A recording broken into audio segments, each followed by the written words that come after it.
channel, I Am a Truther.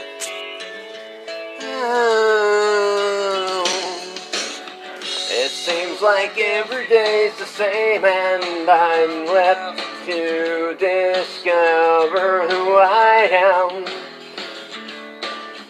It seems like everything is gray and there's no color to behold. They say it's over and I'm fine again, yeah. Try to stay sober, feels like I'm dying, yeah. I am aware now how everything's gonna be fine. One day, too late, I'm in hell. Now, see, everyone's gonna be fine. One day, it may forget you. Yes, you, yes, you, yes, you. Yes, you, yes, you, yes, you. I will now, my king. I am well now for my king again. Folks, I want to speak about everything that we were given. Where it started out with the Father, the Son, and the Spirit. People don't realize that the Father always spoke of the Son. It's all the way in the very beginning. He was given and given and given. And no matter how much He gives, we feel as though we should be gave more. For we are a society of people with their hands out. We are a society of people that look not to God anymore. We look to man to give us free things. We want free stuff. We got, I want it. Okay, a whole bunch of strings. Oh, I got to do this, that, this, and that. I'll take it. Appreciate it very much. Because Big Brother says it's good. I want it. Because I believe him. No matter what. Now what we have to understand is our big brother maybe ain't that bad. But we have other forces coming in that are taking control of power. And they are pushing it in different directions. Which is causing a power struggle.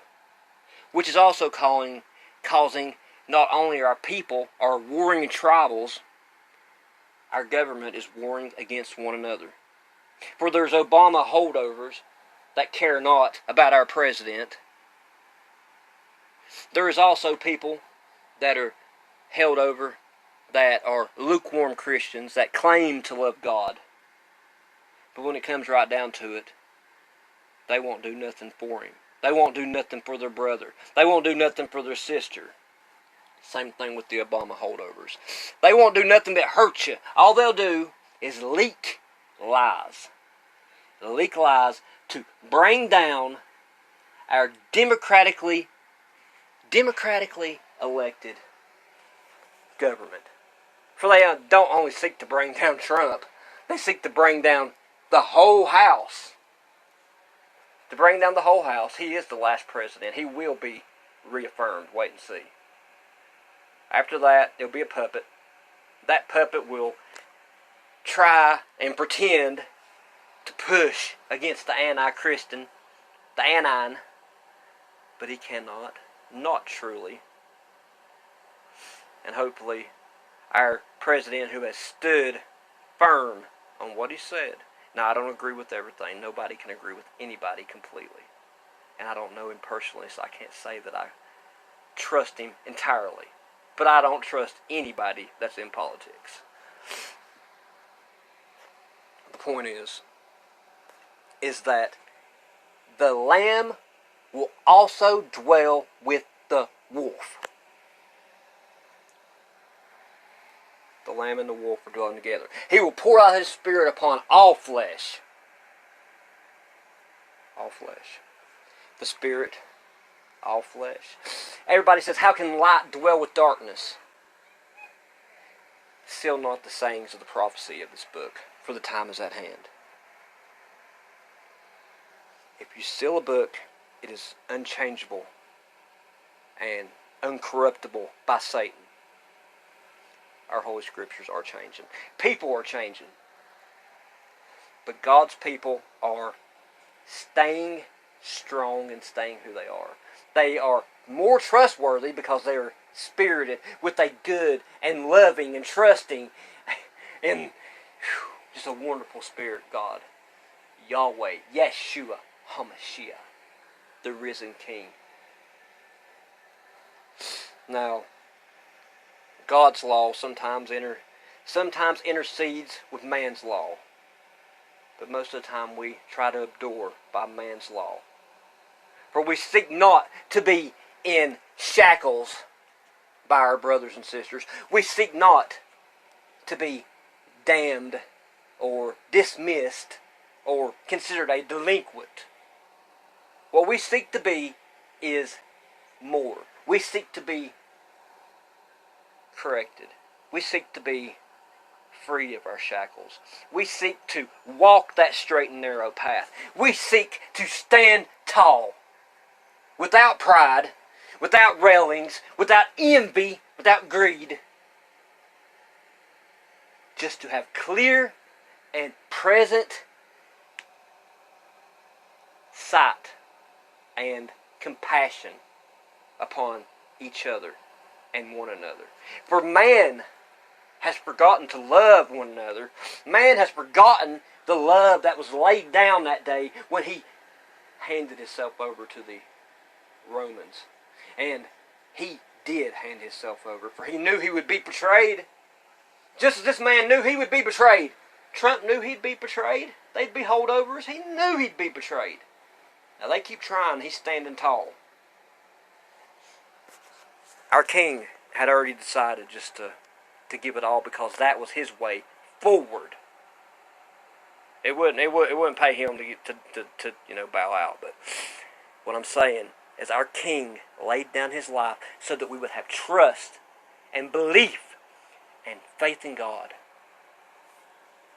He knew what he was doing. Even in his moment of doubt, when he said, Father, have you forsaken me? He went right back into faith. Right back into it. Right back into being who he truly was. For he was a man on a mission. He knew what he was doing. And he did it all because he loved his children. He loved us. This president that everybody puts down, the right-leaning Democrat, let me say, he does it because he loves what he does. He does it because he loves the American people. Now, the difference is that he's a man and Yeshua was a God. He is God made flesh. The point is he bends his knee. His vice president bends his knee. I bend my knee. I will fall to my knees. I will not fall away. I'll fall to my knees every single time. Every single time. And I only buckle my knees to one king. I'm sorry, sir. Even though you are my commander-in-chief, I cannot bend my knee to you, but I can bow my head and call you sir. And Mr. President, if I ever was to meet you. But you call no other man master. No other man. There is only one master. There is only one person you buckle your knees to. There's only one. For God is us and we are him. If we seek to be him, he will sup with us and we will sup with him. He will come into us and we will go into him. And when we are together, we will become one. We'll be many